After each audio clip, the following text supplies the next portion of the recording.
la guerre, le mode vestimentaire connaît une époque sombre. 5 ans après, les maisons de couture refleurissent. Salut tout le monde, c'est Silver41 et bienvenue sur ma chaîne YouTube. Il y a quelque temps, je me demandais à quoi ressemblaient les hommes et les femmes durant les années 50. Quelques années avant, les femmes remplaçaient les hommes envoyés au front, dans les usines par exemple. L'époque après-guerre marque le retour des femmes au foyer.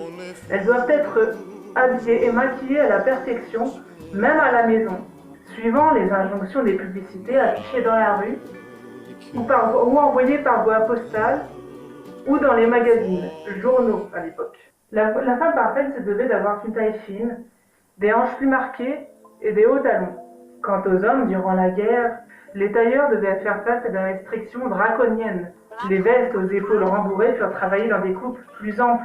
Pareil pour les pantalons que l'on portait avec un revers.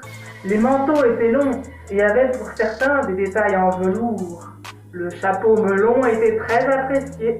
La montée des Petty Boys, un mouvement culturel violent né en Angleterre, apporta certes un nouveau look, mi-gangster, mi-rock'n'roll à la société, mais également du racisme.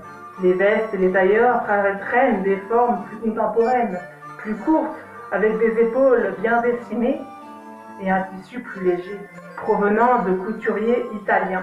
Dans l'après-guerre, les uniformes et les bretelles sont abandonnés pour des tenues de loisirs et pour des costumes.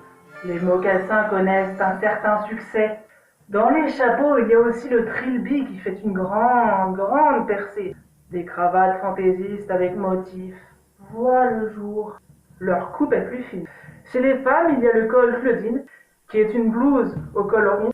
La robe Corolle, fabriquée par Christian Dior. C'est une robe au buste moulant et au jupon gonflé. Les coupes de cheveux chignons sous les grands chapeaux fleurissent également. Elles portent des chaussures bicolores signées par la maison Chanel, teintes en beige et en noir. Il y a la jupe crayon, portée par Marilyn Monroe et Grace Kelly. Et puis les sacs à main de chez Chanel, les fameux sacs à main de chez Chanel. Et enfin, les longs gants portés jusqu'au coude, accompagnant les robes de soirée mondaines. On ne peut parler de mode sans évoquer les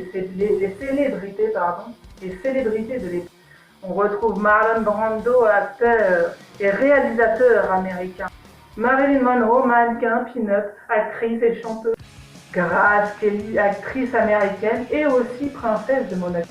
Frank Sinatra, chanteur et acteur américain. James Dean, acteur. Elvis Presley, le King, The King. Excusez-moi pour mon accent anglais.